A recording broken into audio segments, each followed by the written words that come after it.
Hello everyone, Shadefire here, and today I'm taking a first impressions look at Splatterhouse for the arcade, because this is the original version and not the somewhat downgraded port they released for the Sega Genesis. And as I mentioned in the Zombies Ate My Neighbors total conversion, I wanted to take a look at this game because there is also a full total conversion of this game into a Doom first-person shooter. So I figured we'd take a look at the original before we take a look at that, so I'm a little more familiar with it. So let's begin. That opening cutscene really doesn't give you much context. This teen couple goes into a haunted mansion to escape the rain, then they die. But then, he's brought back to life by this magical mask that's just floating around. So now we have to fight our way through this horrible mansion of horrible monsters. Alright, so we got punch, and I believe we got jump. I think there's a kick, or maybe you only kick, yeah, you only kick when you're in the air. So, even in the arcade, this game doesn't look that much better. I think it's a little gorier than the Sega Genesis version. But it's pretty basic. It's just a single-plane side-scroller where monsters come at you, and you gotta try not to get hit by them. You can see we only have 4 hits worth of life.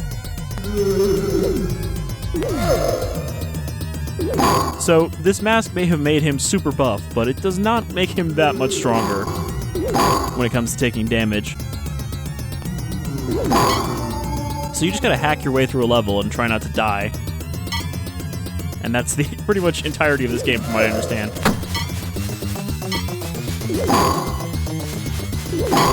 I like that I'm hitting them with this giant cleaver and it still makes like a pop noise. And dead.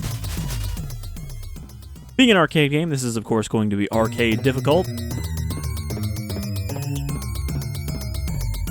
Let's try this again. I respawned from the bats, okay.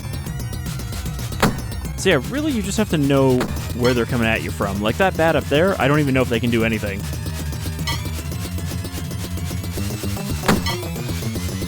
You really just have to take it slow. Take a few steps forward. Alright, well, I like the effect of splattering them on the background. Actually, more than just cleaving them. Just a random, like, broken shelf. What the hell are these? Oh, okay. These are double enemies. Oh, we can't bring our stick up the ladder. Yeah, I remember this room from trying to play this before. These guys are bastards because you essentially have to avoid them twice.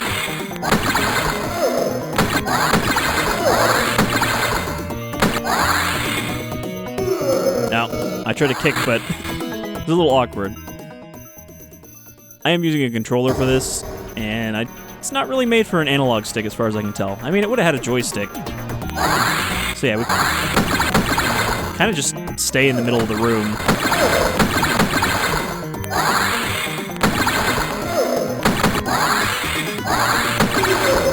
But even that, I'm still getting clipped when they jump over me. So I can see we're gonna get stuck on this first room. We have continues. Infinite continues.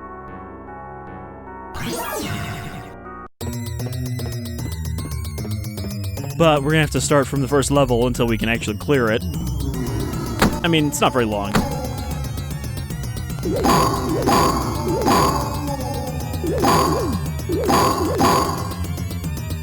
I should have mapped this to the D-pad. Alright, well I think I can avoid most of the damage this time. He says confidently, and then probably he's gonna get hit 15 times. Because if we can get to that room with at least 2 of these lives, then I think we'll be alright. Also, there's just random, like, tortured people in the background. Like, they're not our problem. All we care about is our dead girlfriend. All you care about is that dead wife of yours.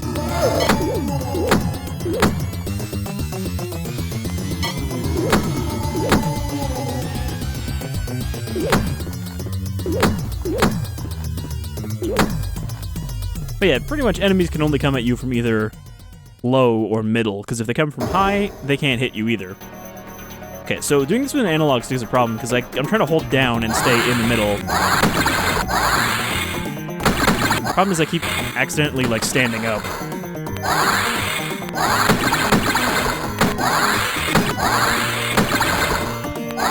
Like there, I wasn't actually trying to move. I'm just holding down on the stick.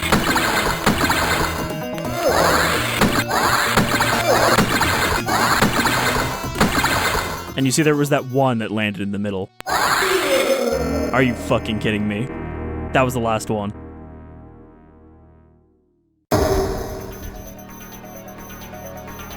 So yeah, we just have to move like once. If I can just hold my position.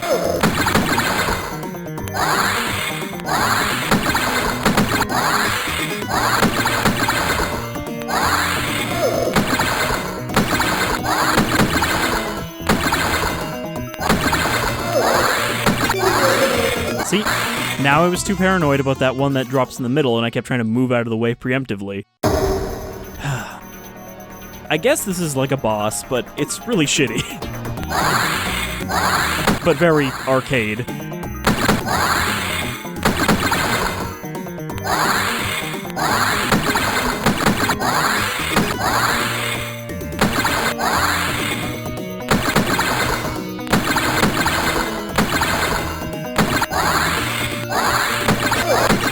Might as well just take that fucking hit. Oh. Also annoying that if you do get hit, you have to attack in the opposite direction of where it hit you from. Alright, we'll just let that one get away. But we made it. We made it through stage 1. Stage 2. Hallway of Corpses. This is not like a haunted house. This is like, well, a splatterhouse, I suppose. Because it's not full of ghosts, it's full of fucking corpses and body parts and monsters. But it does seem like the gore is kind of this game's selling point back in the day. Like, you just kind of played it because it's edgy.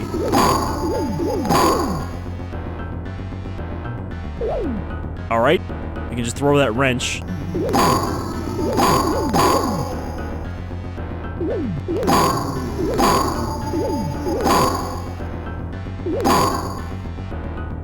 Okay, wasn't sure if that was gonna, like, acid me. So, I don't think this is gonna be a very long video, because it's not a very long game, so eventually we'll just hit a point where I keep dying and I'll be like, yeah, that's a good place to call it.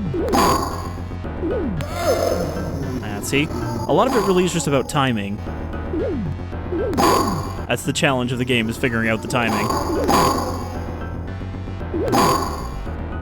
Okay, so I hope I didn't die falling down that ladder. This is gonna be another, like, gauntlet stage. It seemed like it was forced scrolling. I think there's something that prevents you from just standing still. Okay. So these are like water elementals, but we're still splattering them. Okay. Also, that's just a spiky mine. But yeah, I think if we stand still, there's like some kind of spectral force, because we saw it for like a second when I went back to those worms. To prevent you from just hogging the machine and being super cautious. I think I just got an extra life there. Saw the mask pop up at the top.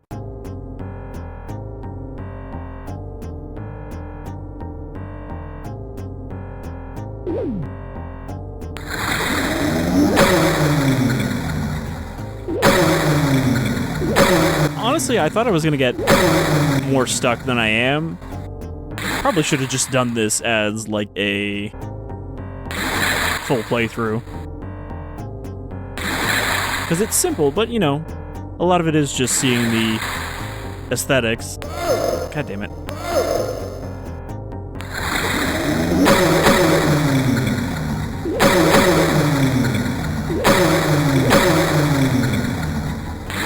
And there is, of course, a lot of classic horror movie references in here. I don't think you can hurt them with your fists. It looked like he just ignored it completely. But yeah, my problem here is that, again, I'm using the friggin' stick. I wonder if I can change that. Input for this game. Let's see. Player 1. The buttons are fine, it's just the directions I need to change. Hat switch U. I've never seen a joypad bound like that, but alright. I just figured that'll work a lot better than trying to do it with... Oh. Shit. Oh well. I think we can blast through this first level again, so I guess this will pad out the video a bit. But yeah, I'm gonna try to do this now with the analog.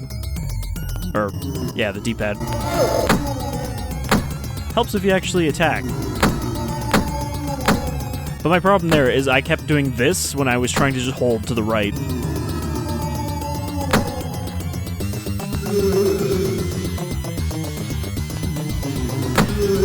Also, the weird thing is, so this was an arcade game, then they made the Sega Genesis port, but then all of the sequels were Genesis games. There was no, like, arcade version of any of the other ones.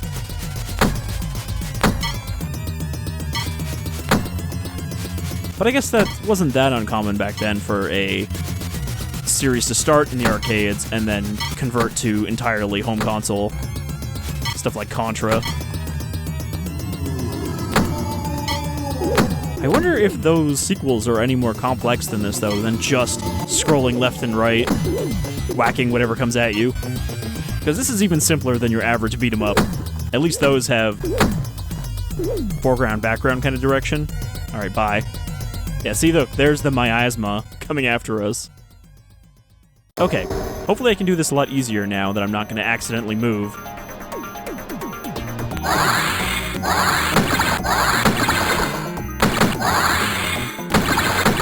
It's a lot easier to hold your position with the D-pad.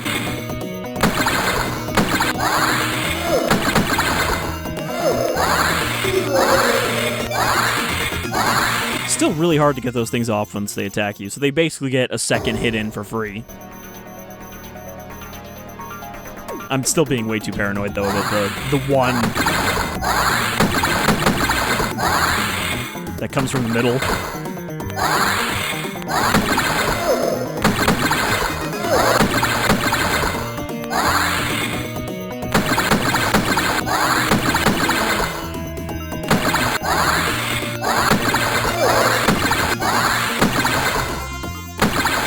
Alright, we got 1 health, and there's 1 left.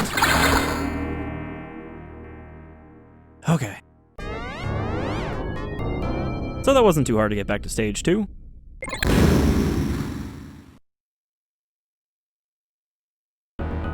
They did also make a reboot of this for the Xbox 360 and the PS3. And I've heard it's not great, but, you know, it seems kind of neat that they, of all things, brought this back as a typical third-person, you know, action game of the time. I'm not sure why you'd want this wrench, though. I mean, I guess it made him miss.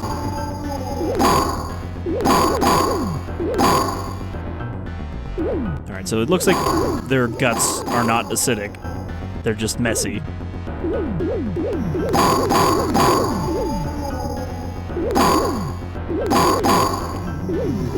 Ah, see?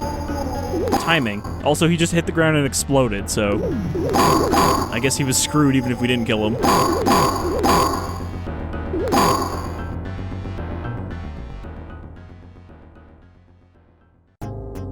Now, hopefully, I also will stop staring at the wall and actually be able to jump over these things.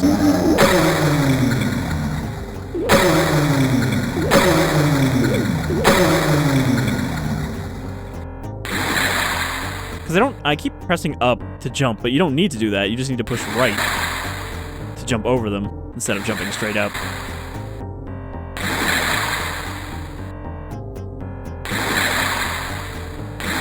You just have to be very deliberate in your jumps.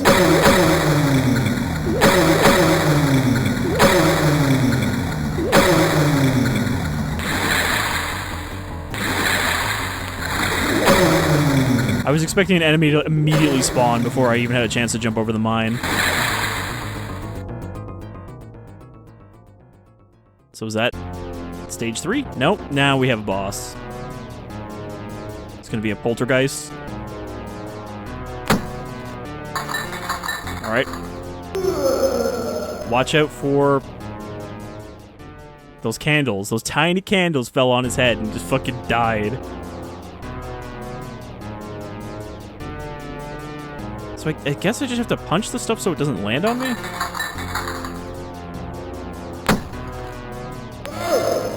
It just seems like I need to avoid. Okay, now we got a chair.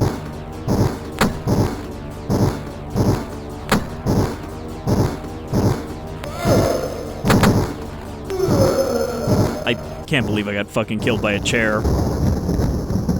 Like, that's the boss, is just a bouncing chair. See, this is why I missed my first continue, because when this popped up, I was like, okay, I can't continue then. Ah.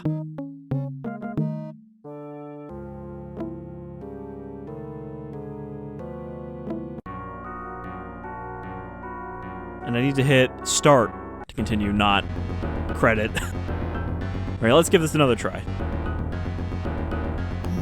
But yeah, so they somehow, for the total conversion, turn these small hallways into entire levels that are based on them.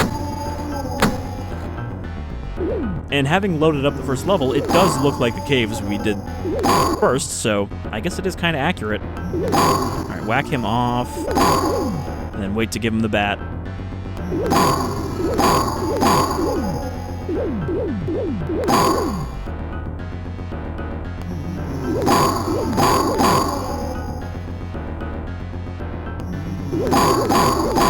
I will say, you can attack very quickly, like, you can swing, swing, swing, swing, swing, swing, swing.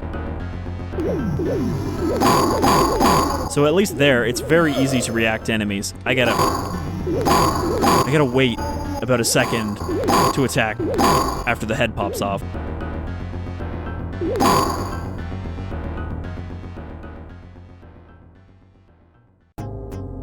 Yeah, that poltergeist boss looks a little rough, because I think we have to beat the shit out of the chair, and then probably something else will come at us.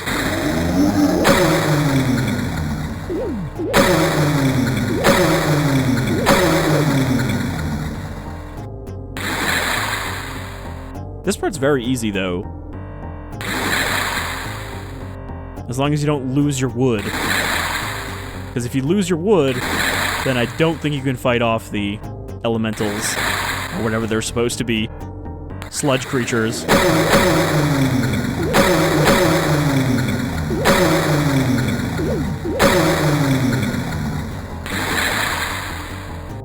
I guess they did have to downgrade this for the Genesis, even without censoring the gore, because, like, there's a lot of animation even in just the whole, like, splattering those guys against the wall. Alright, let's give this another go. So we just need to dodge the stuff falling from the ceiling, which, it looks like there are 3 knives sticking out of the walls as well.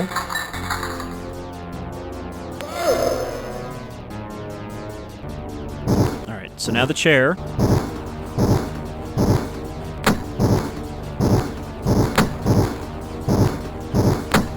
It's not hard to keep at bay. Just need to jump kick it. Ooh, knife. Do I have to fight the knife? Yes, I do. I mean, this is a cool idea for a boss fight.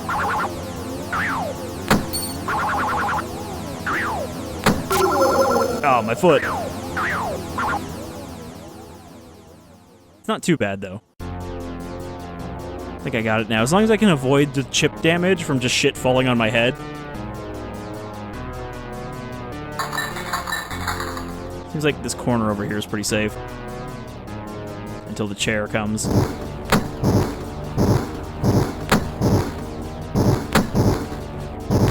I'm trying to, like, bully the chair into the corner. Ah.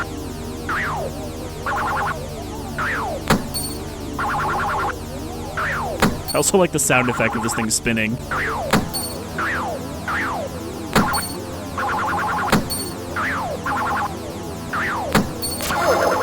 I don't think you can hit both of them in one go. Ugh. I'm pretty sure I can actually hit that one as well if I duck. But I wonder if it'd be better to stay in the center for that part. Gotta watch out for the one cup or whatever that spawns over there in that corner.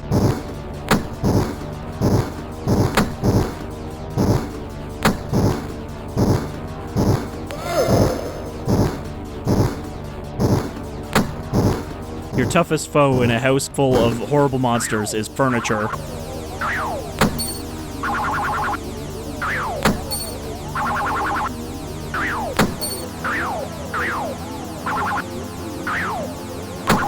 Yeah, so if I crouch, I can kick him.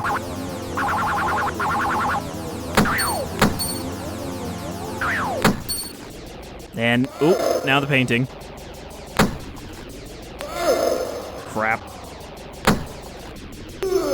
Ugh, I don't know how to dodge it when it does that straight down. I think I just need to run.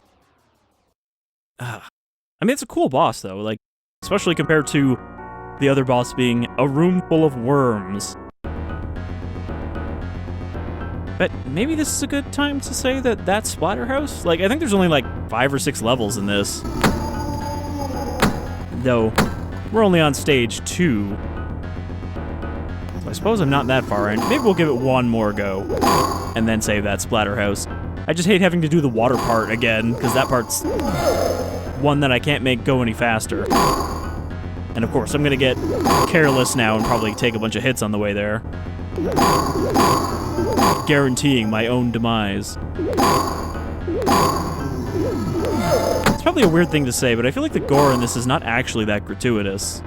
But I suppose for the time, it especially would have been. You know, this is certainly more than most of the gore in Mortal Kombat.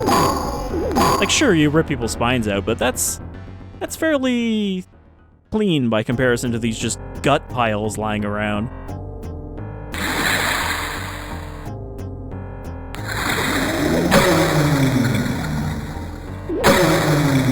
I feel like in most arcade games, that fucking water drop right there would damage me. That's just how they rolled back then. Ugh. Yeah, see, I'm getting careless.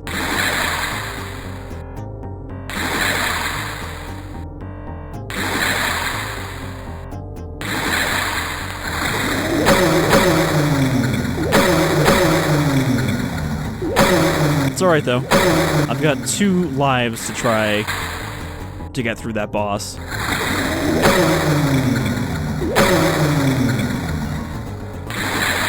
So hopefully that'll be enough, even though I don't think I'm going to get through with 1 health.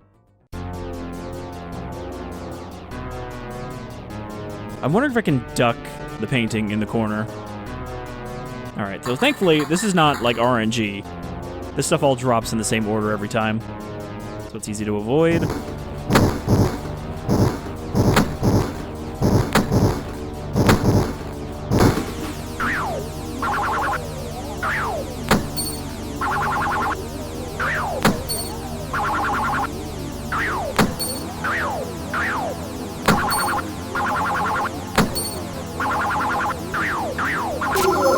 Ah, I shouldn't have tried to duck that one.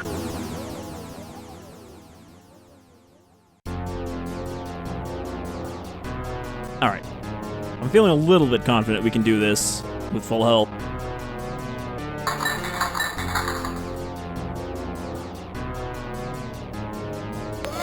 I don't know why I just stood there.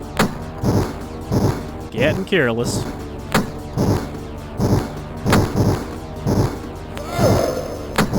Alright, well, now I'm not at full health and we're not even at the knives yet. This first one's really easy. Nope, except for when it goes right over my head.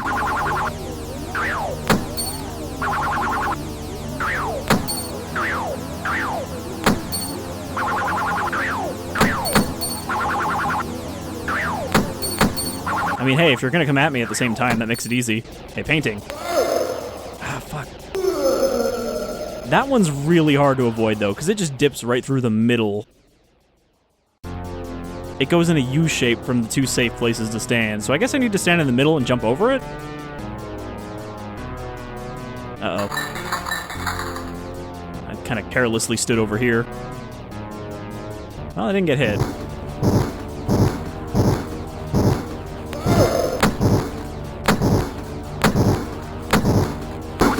There we go. Juggle the chair.